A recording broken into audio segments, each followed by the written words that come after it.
é meio complexo você saber se você tá almejando o episcopado ou se você tá almejando o que tá ao redor, Sim, né? a O superfície do ministério, né? Mas às vezes eu fico um pouco preocupado quando eu ouço uma pessoa que tem tudo muito assim. Não, porque daqui a pouco é isso, daqui a pouco é aquilo. Um plano não. perfeito, Entendeu? Né? E eu acho que isso não é sustentável na vida real. Então, o meu conselho é, cara, a gente precisa voltar pro Senhor. Eu sou muito impactado pelo testemunho de José na Bíblia, quando ele tá diante dos irmãos, cara. São os caras que venderam ele, são os caras que tentaram matar ele, são os caras que arruinaram a vida dele. Fizeram de tudo. Né? Na vida de João Batista você percebe que ele não estava preocupado em sair do deserto, ele não estava preocupado no tempo que ele iria se manifestar publicamente, ele não estava preocupado, ele estava focado em Cristo, né?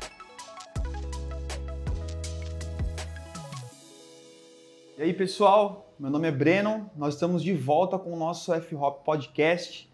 Nós estamos no meio da nossa conferência Orai, a nossa conferência que a gente celebra, né, o aniversário da nossa igreja. Hoje já fazem 12 anos de F-Hop. Nós estamos voltando com o nosso podcast. Então se inscreva no nosso canal, ative seu sininho, fique atento aos próximos episódios que vão ser lançados. E hoje estou aqui com um convidado especial que veio diretamente do Rio de Janeiro. É forte. Bernardo Mota está aqui. Bernardo que Tamo é pai, junto. amigo, esposo, pai de 2 meninos incríveis, que está lá no Rio de Janeiro fazendo um trabalho incrível com juventude. Bernardo, se apresenta um pouco melhor, fala mais um pouco de quem você é, o que você faz, onde você mora, o que você come, para a galera te conhecer, aqueles que não te conhecem. Gente, bom demais, prazer estar aqui com vocês, de verdade, nessa casa que tanto tem abençoado e inspirado a nossa família, a nossa vida. Eu sou lá do Rio de Janeiro, sou casado com a Tainá, como o Breno falou, sou pai do Estevão de 3 anos, do Daniel de quase 2. A gente está lá na Igreja Novos Começos.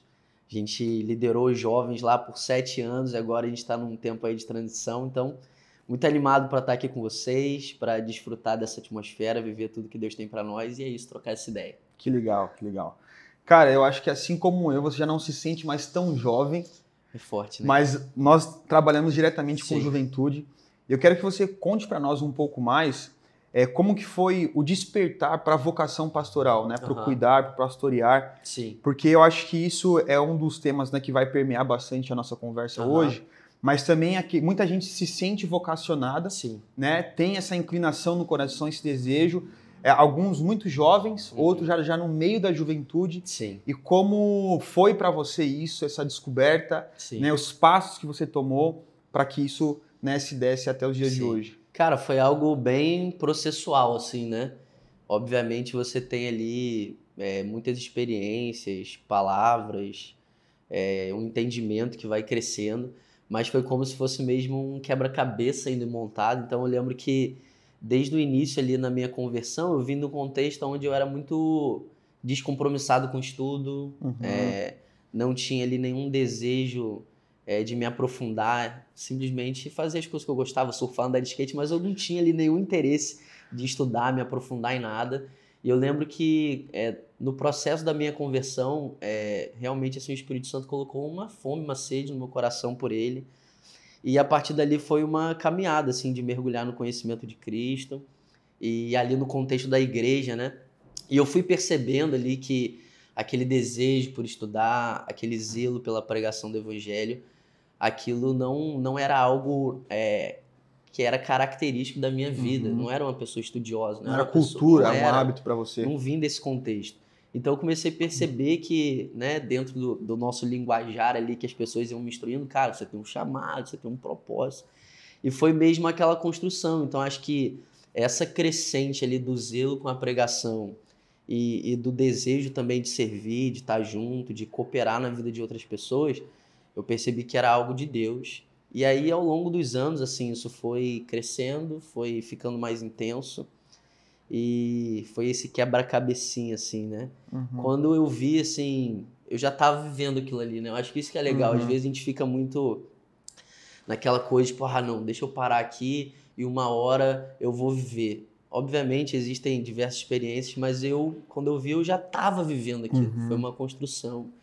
E era um senso de privilégio, assim, de poder participar, fazer por eles aquilo que fizeram por mim, né? De receber, abraçar. Hoje tu tá com quantos anos? Hoje eu tô com 31 anos. 31 anos. Sua conversão se deu com quantos? Eu fui convertido com 19 anos. 19 anos. E aí o entendimento, assim, que as pessoas testificando, Sim. foi com quantos anos? Cara, foi bem rápido, assim.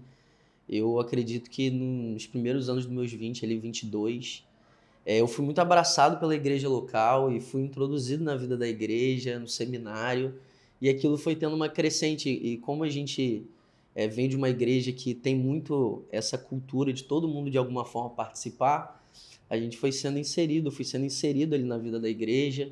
E aí, o meu líder de célula na época, que lá a gente chama de GC, ele falou, cara, você tem que liderar um GC. Só que, sei lá, tinha 2 anos ali na igreja. Eu falei, você tá louco.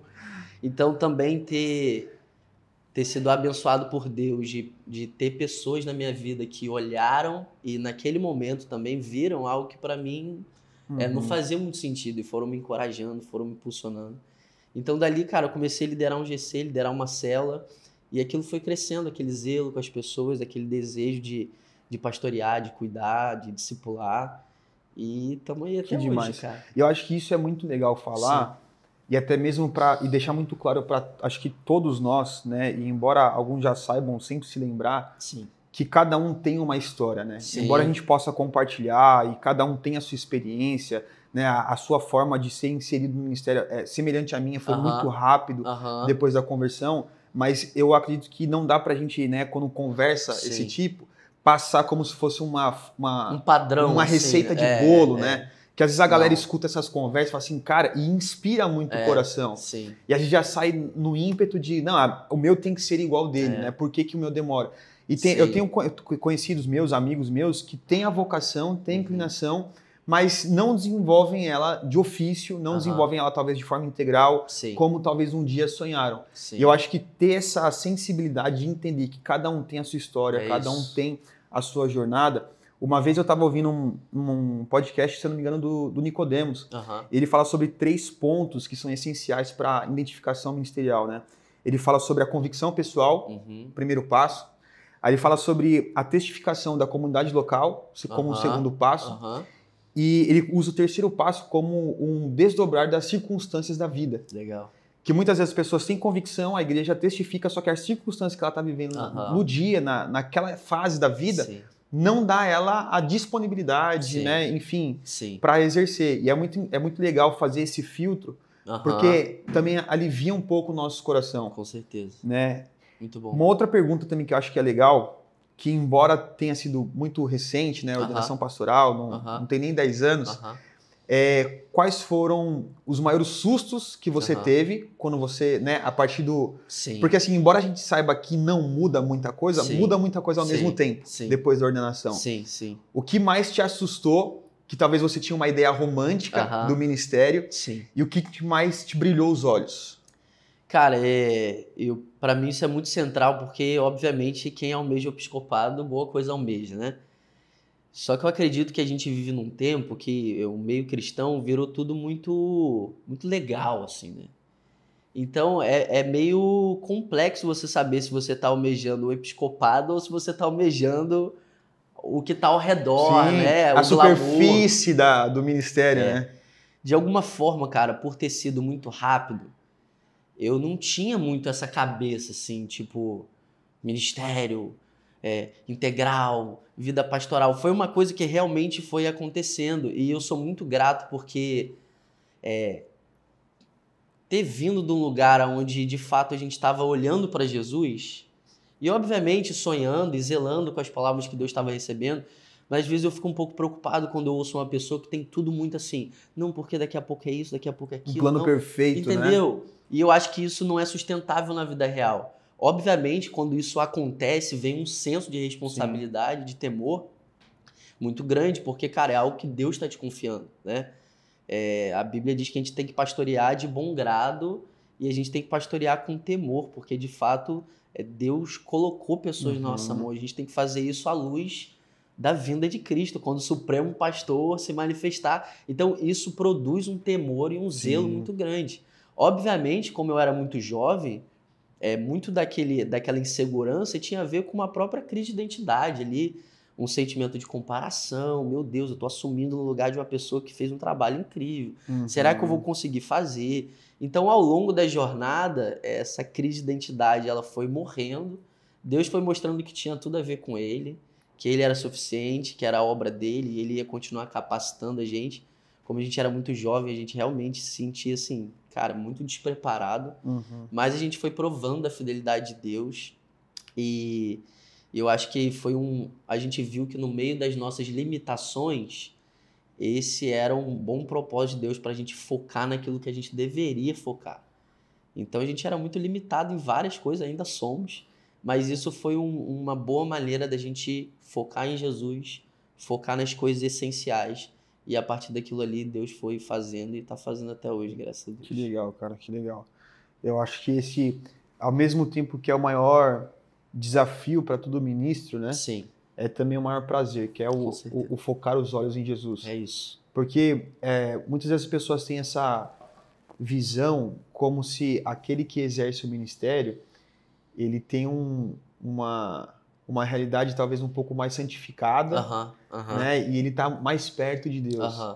Quando, na verdade, o trabalho que ele exerce, se ele não cuida, se torna como qualquer outro, né? Eu acredito que todo trabalho sem essa visão de ser apaixonado por Jesus, ela se torna só mais um trabalho, só mais uma tarefa, né? Enfim, e não existe essa diferença, porque embora a gente trabalhe, né, com as escrituras, com o coração das pessoas, se a gente não tem esse olhar muito atento e limpo para enxergar os olhos de Jesus, o que a gente vai fazer é um aconselhamento pessoal, é uma instrução dos nossos achismos, né? A gente vai olhar para a Bíblia somente como uma ferramenta de trabalho e a gente se torna serviço, os profissionais da fé, né, cara? Acho que esse, ao mesmo tempo que é o maior privilégio estar a todo tempo com as escrituras, estudando, produzindo conteúdo, pregação, conversando com pessoas, ouvindo, contribuindo, ao mesmo tempo é uma das maiores armadilhas. Com certeza. Né? Se o nosso olho não estiver fixado em Jesus, se torna para nós o nosso maior desafio.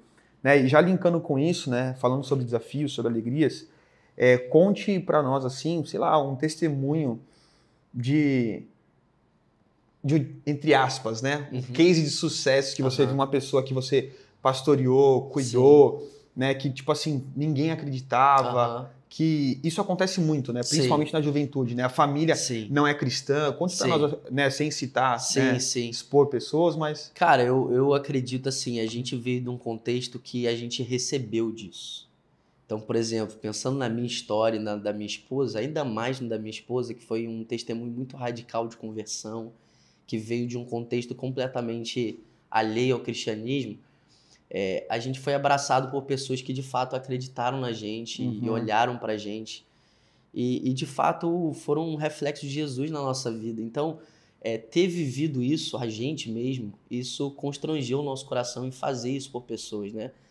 Mas assim, cara, eu tenho pessoas próximas hoje, eu tenho um amigo específico que veio de um contexto muito desafiador de drogas, de perdição, e hoje o cara é um ministro, assim, incrível. E a gente percebeu que muito mais do que um método ou qualquer coisa do tipo, tem a ver mesmo com a vida em família, né? Isso é algo que a gente carrega, assim, Deus faz o solitário habitar em família. E não tem a ver com um método, óbvio, tem métodos incríveis, tem coisas que podem bons, funcionar, ajudam muito. Mas a vida em comunidade, você oferecer para as pessoas esse ambiente de pertencimento, de não serem de fato ali um número, de não ser simplesmente um meio de alguma coisa acontecer, mas uma família onde elas pertencem, onde elas são amadas, onde elas participam, são preciosas. Isso tem um poder em Deus assim de transformar, empoderar, encorajar. Então, recentemente, quando a gente transicionou os jovens, a gente olhou para cada rostinho assim, a gente falou assim: caraca, meu irmão, esses caras chegaram aqui tipo igual a gente chegou, destruído, sem norte, sem propósito, e hoje estão aí queimando por Jesus. Então eu acredito que o case de sucesso é a vida, cara. É a vida diante de Deus, é a vida em família, é não desprezar mesmo congregar, não desprezar o estar junto, ter tudo em comum, e o Espírito Santo vai fazendo a obra dele, cara, de verdade. Cara, isso é muito legal. Aqui a gente trabalha tanto com os pré-adolescentes, né, eu e minha esposa, quanto com os jovens. Sim. E aí a gente chega nessa fase agora que a gente está começando a receber algumas pessoas que eram dos pré-adolescentes, de 9 a 13. Muito maneiro. Cara, a gente olha para eles assim, de novo, estando com a gente, e a gente se olha e fala assim, pai, a gente tá ficando tiozão, assim, né? A gente viu crescendo assim, ó, né, 9 a 13 anos, e hoje já chegando nos 17, 18, cara. Muito e legal. ver que o que Deus fez lá no passado, com isso. 9:13, tem sido colhido. Isso é muito Muito lindo, cara. Isso é precioso, muito né? precioso. E assim, ó, o grande desafio da geração em específico é esse lugar de silêncio, né? Sim. De ouvir a Deus, isso até mesmo dentro da igreja, né? Sim. É uma sociedade muito barulhenta, uma Aham. sociedade muito cansada. Sim. E quais os conselhos, talvez, que você deixaria para jovens, para adolescentes que querem mais de Deus, mas Sim. que, ao mesmo tempo, lidam com muitos conflitos internos e externos, né? Nessa sociedade que a gente vive? Sim. Cara, eu aconselharia a você não desprezar o poder de simplesmente estar diante do Senhor, permanecer diante dele. A gente vive numa geração hiperconectada, né? Telefone, rede social, com muitos estímulos externos, assim. E, obviamente, a gente prova disso até na nossa própria vida, né? Uhum. O quanto esse acúmulo de estímulos externos, ele dificulta a gente a permanecer diante do Senhor, a ouvir a voz do Senhor. Então, parece que hoje coisas legais, cara, coisas maneiras se tornam chatas. Então, por exemplo, se a gente fosse ver uma conferência como essa, uma sessão, há 10 anos atrás, o pessoal vai ficar tipo assim, caraca, parece que hoje é tanto estímulo, é tanta coisa, que entra num nível de ter que fazer uma pirotecnia. Então, o meu conselho é, cara, a gente precisa voltar para o Senhor.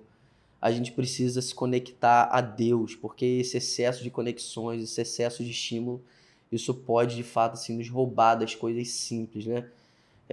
Para mim é muito forte quando o apóstolo Paulo diz lá em 2 Coríntios capítulo 11, que o que ele receia, o que ele quer evitar é que a mente dos coríntios não fosse deturpada, né? E que eles não se afastassem da simplicidade e da pura devoção devidas a Cristo. E eu acredito que é um tempo realmente assim da gente cuidar, cara, da nossa mente, cuidar das nossas emoções, mas não simplesmente cuidar num sentido assim terapêutico, óbvio, existe essa porção, é muito preciosa, mas cuidar no sentido tipo, cara, estar diante de Deus, permanecer diante dele, parar pra, cara, o que eu tô assistindo, o que eu tô ouvindo, será que eu tô me conectando demais com muitas outras coisas, esquecendo de Deus, voltar para esse lugar assim de essência, de olhar para Jesus, de permanecer diante dele. E é isso. E até Paulo, quando ele fala assim, né, não se embriagueis com vinho, mas enchei-vos do Espírito, a ideia não é simplesmente, né, essa questão da embriaguez com o álcool. Mas é você estar embriagado com as coisas dessa vida. Exatamente. E assim, uma embriaguez você perde todos os seus sentidos. Exatamente. A pessoa fica fora de si, né? Embora ela esteja ali, viva, né? E tenha ações, no dia seguinte ela nem se lembra. Nem lembra, cara. Né? Então, muitas vezes o que a gente tem vivido é esse frenesi, essa embriaguez de muita informação. A gente não lembra o que foi pregado, Exato, o que foi pregado na sessão ontem. A gente não lembra. A gente não tem dificuldade de lembrar o que a gente comeu no domingo passado. Imagina o que foi pregado no domingo passado. E se a gente não tem essa vida de sobriedade, eu acho que aqui entra o ponto que para nossa casa é muito enfatizado, esse lugar de orar, vigiar, estar atento. Porque se a gente não vigia nesse sentido, né, de cuidar, de guardar, de observar, de se atentar para o que Deus tem e para a nossa vida como um todo, os tempos vão passando e aí as advertências que Jesus deixa, né, para o fim dos tempos é justamente, será como nos dias de Noé. As pessoas estavam casando, dando seu casamento. Nada perceberam. Tudo isso é muito lindo, tudo isso é maravilhoso, tudo isso é muito belo, é louvável, glorifica a Deus. Sim. Mas se a gente estiver tão embriagado com essas coisas, quando o Filho do Homem vier, se nós não estivermos atentos, nós não vamos perceber os sinais das estações e possivelmente podemos ser enganados, como ele disse, que muitos serão enganados. Exatamente. Né? Então, acho que isso é muito importante, essa questão da sobriedade, da diligência, porque ao mesmo tempo que é um grande desafio, né, para a nossa geração, eu acredito que é o que mais Deus tem soado, né, em específico com jovens e adolescentes, né, também, que vem num ritmo assim muito frenético. E a gente vê até pesquisas de muitas pessoas voltando à fé cristã, justamente porque está cansada do que a tecnologia, do que o mundo pode oferecer, e estão tentando de alguma forma encontrar uma coisa que é sólida. De verdade, né? Que é palpável, que é exato, que é de verdade, que sustenta. Porque todos estão cansados da embriaguez. Total, né? Mano, total. Cara, que legal, que legal. E aí, falando sobre isso também, além de pastor, além de esposo, você é pai. E aí então já vem aqui nesse bonde e fala como que você consegue, em específico, para a sua vida pessoal, Sim. Administrar a sua vida com Deus entre ministério, matrimônio, Sim. paternidade, Sim. né? Enfim, vida, Sim. empreendimentos. Cara, é um baita desafio, mas é um desafio muito glorioso, né? E longe de mim querer falar aqui como se eu fosse o expert, o especialista, eu estou aprendendo. Mas eu acredito que uma das coisas mais preciosas que tem acontecido no meio da nossa casa, no meu casamento com a Thay, na criação dos nossos filhos, é poder, em Deus, estar constantemente lembrando do valor que isso tem para Ele. Então, acho que quando faz muito essa divisão do sagrado, do secular, eu gosto de ver tudo como ministério, cara, sabe? Eu não gosto muito, tipo, o ministério e o casamento. Cara, o casamento faz parte do ministério, eu gosto de ver como uma coisa só, né? E você tá constantemente lembrando do valor que isso tem para Deus. Cara, do valor que criar os meus filhos no temor do Senhor, de olhar para eles com os olhos de Jesus, de gastar tempo com eles, investir, educar e estar ali. O valor que isso tem para Deus, cara, é algo que precisa encher o meu coração de zelo e também de alegria, né? Cara, que tristeza seria para os meus filhos olharem para mim e acreditarem que eles são um fardo para mim. Cara, que horrível, né? Então, assim, existe um lugar que, mesmo no meio da correria, mesmo no meio de uma entrega muito sacrificial, existe um lugar de beleza, de valor. Agora, como que isso vai ser real na nossa vida? Cara, o quanto isso aqui é valioso para Deus. O quanto isso aqui toca o coração do Senhor. O quanto isso aqui é algo que Deus valoriza. Eu preciso valorizar o que Ele valoriza, sim.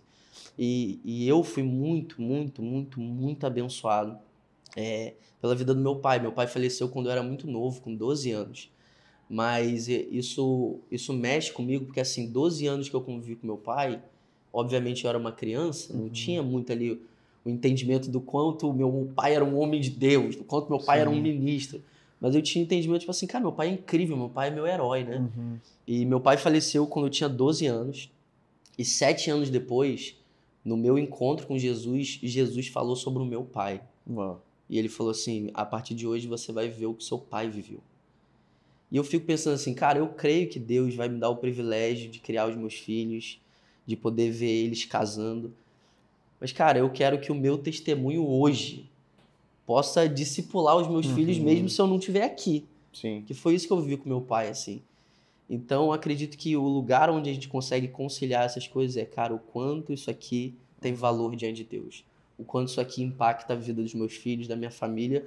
O quanto o coração de Deus é um coração de um Deus Pai. E é natural a gente expressar o coração dele, sabe? Então, tem sido uma louca aventura gloriosa, linda. Eu constantemente preciso me lembrar disso tudo que eu tô falando aqui. Se eu não lembrar, minha esposa me lembra. Mas tem sido uma jornada diária, assim, de aprendizado. Eu acho que a paternidade também, ela traz muita luz, assim, a nossa melhor e a nossa pior parte, assim, né? Então tem um momento que você tá ali, meu filho, eu morro por você. E tem um momento que você tá ali, cara, cala a boca, para de chorar, deixa eu estudar. E aí, todos esses momentos, né? Seja o, meu Deus, cara, que coração é esse? Você tá se arrependendo diante de Deus, Deus gera o seu coração em mim. E faz essa expressão do Senhor para os meus filhos. Uma vez nós escutamos que o casamento, ele já te mostra, né, muitas coisas desafiadoras que você não percebia. Só que a paternidade, ela coloca uma lupa, né, com um zoom assim ampliado, ainda mais. Não tem como esconder, não tem como. Se no casamento você se percebe impaciente com a sua esposa, na paternidade você vai se ver ainda mais impaciente. E acho que, né, essa é a dinâmica de Deus, né? A cada fase da nossa vida, Ele nos permite amadurecer um pouco mais a partir das circunstâncias, né? Então acredito que isso é muito legal. E você falou uma coisa que para mim também bate muito, cara, e é algo que sempre precisa se lembrar, que a vida é o ministério e o ministério é a vida, cara. Isso, cara. Tipo, Deus nos deu o dom da vida, isso. O dom de estar vivo. Então isso é o nosso ministério, né? É o que Paulo fala, vocês são como cartas vivas.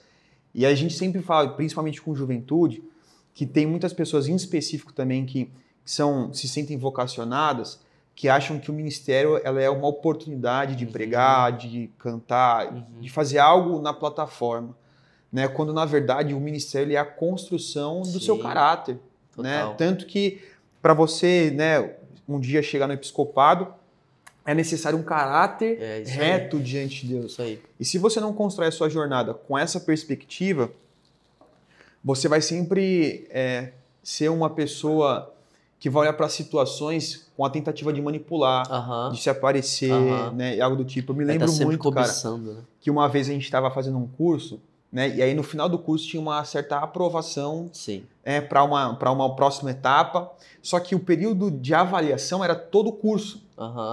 E aí uma pessoa no final do curso chegou, e quando que é a avaliação? Aí a equipe falou, foi durante o curso. O semblante da pessoa, assim, desmoronou, porque ela achava que ela poderia performar de alguma forma que ela pudesse ser aprovada. Quando, na verdade, a vivência cotidiana das maiores e menores coisas foram aprovando ou reprovando ela naquilo que ela tanto desejava ou sonhava, né? E conciliar essa vida e ministério é muito importante. Muito. Porque, ao mesmo tempo que é a nossa maior missão, a nossa família, né? Sim. Muito mais do que o trabalho com a igreja local, do que qualquer outro trabalho que seja, é a nossa família, é o lugar onde nós somos testificados ou talvez reprovados. Com certeza. Né? E trazer o que você falou até no começo da nossa conversa, como ser família, trazer as pessoas para dentro de casa, isso é um baita testemunho. Muito, cara. É um testemunho tanto para aqueles que tinham talvez uma imagem, né, do super espiritual, aquela pessoa que é impecável, e ela olha você às vezes tendo que pedir perdão para sua esposa porque você deu uma palavra torta para ela, né? Sim. Não acontece muitas vezes, quase nunca, mas né, em alguns momentos acontece, né? E ela percebe aquilo e fala, caramba, essa pessoa também erra, né? E quando acerta, não é um acerto também de tipo, olha aqui, eu vou acertar ali. É algo cotidiano e a pessoa começa a olhar para o exemplo, começa a olhar para as palavras, começa a ver a verdade do testemunho, né? Cara. Eu acredito que esse é o principal ponto quando Apocalipse 19 diz, né, que o testemunho de Cristo é o espírito da profecia, o espírito profético ele se move quando nós vivemos em verdade a vida de Cristo Jesus em nós. Aí essa pessoa fica tão admirada que aí vem uma palavra de conhecimento, a gente encontra oportunidades em Deus de acessar o profético e liberar sobre a vida das pessoas, né? E isso é muito importante. Tanto que, né, um fato curioso, a gente não combinou isso, e eu vou te expor aqui, né, você e a Thay.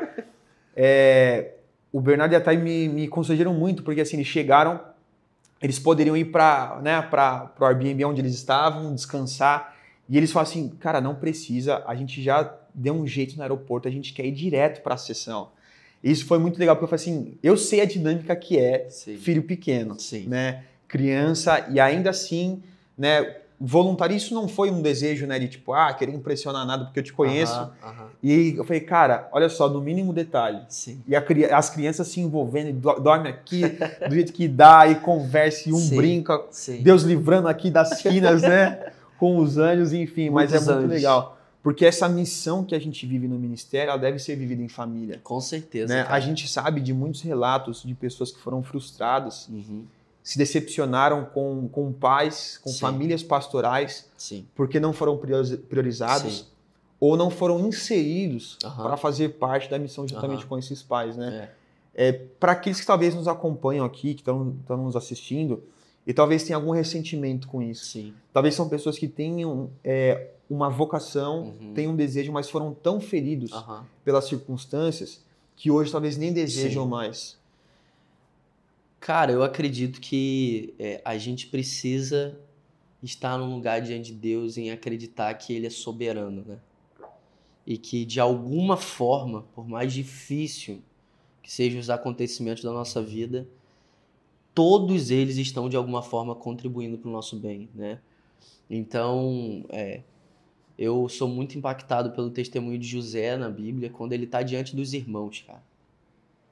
São os caras que venderam ele, são os caras que tentaram matar ele, são os caras que arruinaram a vida dele. Fizeram de tudo. Né? E quando ele vai interagir com os irmãos dele, obviamente a gente vê o quão desafiador aquilo é pela comoção, o choro de José e tudo isso, mas quando os irmãos caem em si e ficam desesperados diante dele, achando que ele ia fazer com eles aquilo que eles fizeram, ele fala assim, olha, não foram vocês que me enviaram para cá. Né? Mas foi Deus. Para a preservação da vida de vocês. Isso, gente, isso é o evangelho, né? Isso redime uma vida num mundo caído, que a gente literalmente não sabe do amanhã. A gente pode sair daqui e uma coisa ruim acontecer, e a gente passa por muitos desafios, muitas lutas. Então, acho que lembrar que, cara, existe um Deus no trono bom e soberano. E conciliar a bondade de Deus com a soberania de Deus, sabendo que ele está trabalhando por meio de todas essas coisas. Então, assim, cara, olha para a sua história não como se Deus estivesse alheio a ela. Olha para os seus traumas, para as suas dores, não como se Deus estivesse alheio a eles, ou simplesmente olhando.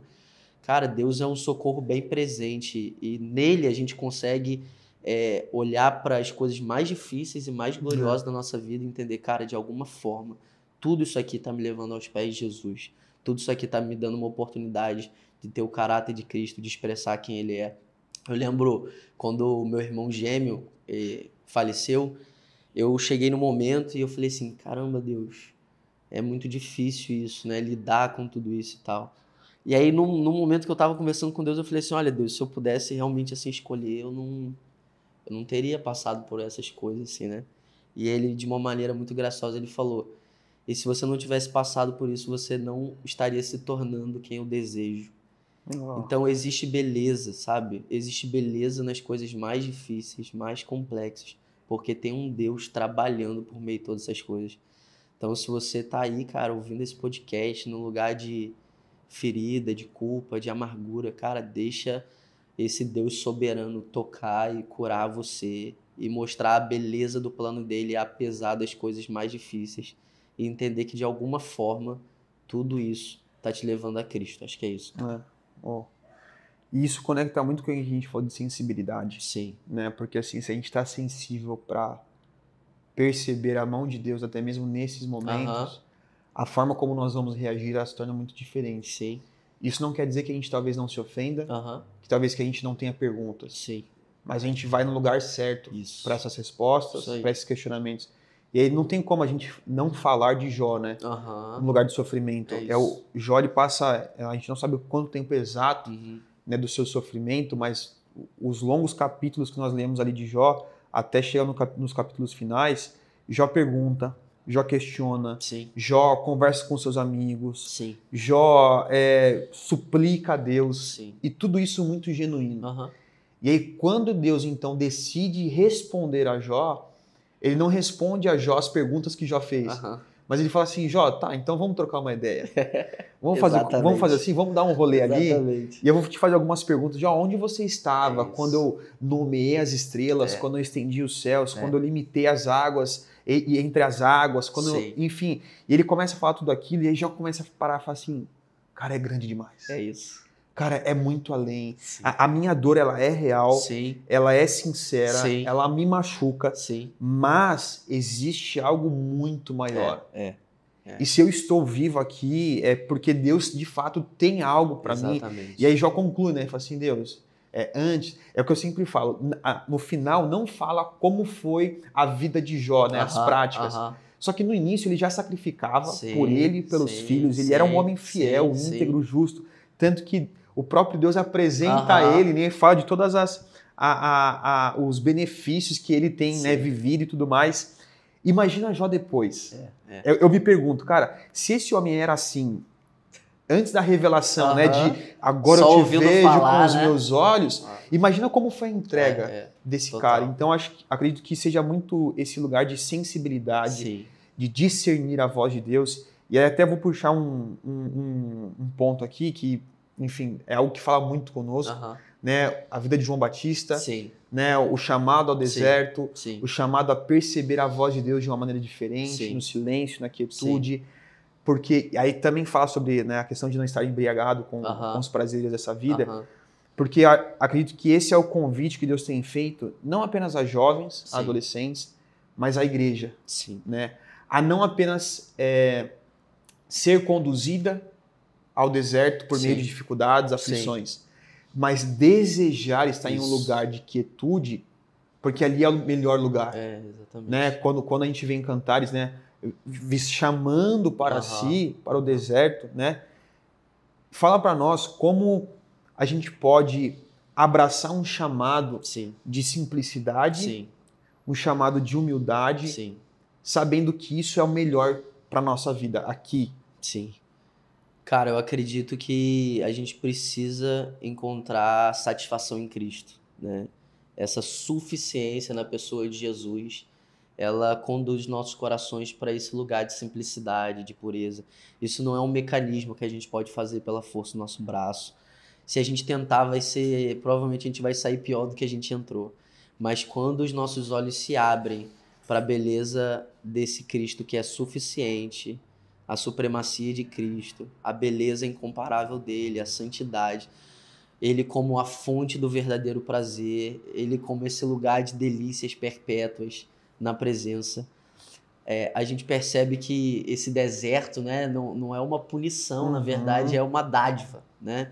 Obviamente existe ali um deserto que fala de uma transição, a gente sabe disso, mas também existe um deserto que é um lugar que o Espírito leva a gente e deixa a gente lá para a gente morar lá, né? Para a gente desenvolver uma vida diante do Senhor. Eu acho que isso é muito lindo na vida de João Batista. Você percebe que ele não estava preocupado em sair do deserto, ele não estava preocupado no tempo que ele iria se manifestar publicamente. Ele não estava preocupado, ele estava focado em Cristo, né? A Bíblia vai dizer que João era uma lâmpada que ardia e iluminava. Então ele estava ali ardendo diante do Senhor. Então eu acredito que quando o Espírito Santo abre os nossos olhos para essa beleza incomparável de Cristo, quando nós encontramos nele, cara, a verdadeira satisfação, ele não é um meio para os nossos fins, sabe? Ele é um fim em si mesmo, assim. Então, a partir desse lugar, cara, sou plenamente satisfeito em Deus. E eu acho que essa era a vida de João, né? Os discípulos chegam e falam assim: João, o cara que você batizou lá do outro lado, cara, tá todo mundo indo atrás dele. Olha a mentalidade desse mundo, tá ligado? João, pô, cara, agora que o ministério tá acontecendo, Desde agora... que o mundo é mundo era assim, Caraca, cara. Agora, João, o que a gente poderia fazer é João Batista Tour, lançar João Batista Church. Cara, tá todo mundo indo atrás daquele cara lá que você batizou, cara. Você percebe ali uma ofensa. Sim. Você percebe ali aquele sentimento, tipo assim, esse cara tá atrapalhando o nosso ministério. E João tá tipo, cara, vocês não estão entendendo. Quem tem a noiva é o noivo, né? O amigo do noivo que está presente e o escuta, se alegra muito em ouvir a sua voz. Essa alegria, ela se cumpriu em mim. Então, cara, olha como é que a vida de João, desse lugar de satisfação em Cristo, livra ele da ofensa, livra ele de tentar se mover num momento ou num lugar que não era o que Deus tinha para ele. Esse sentimento, tipo assim, cara, eu tô sendo fiel na minha porção e eu tô satisfeito em Jesus. Então, se a multidão vier aqui e gostar, se a multidão não gostar, se vocês acharem que tá certo, se vocês acharem que eu devo, cara, eu tô nele satisfeito, olhando para ele. Tá? Custe o preço que custar. Essa é a vida que vale a pena ser vivida, cara. João Batista sai do deserto com um propósito, né? Perder a cabeça. Então quer sair mesmo desse deserto aí, ó? Fica aí a pergunta, né? Fica aí, melhor ficar aí no deserto. Cara, muito bom essa conversa. Se a gente pudesse aqui ficar...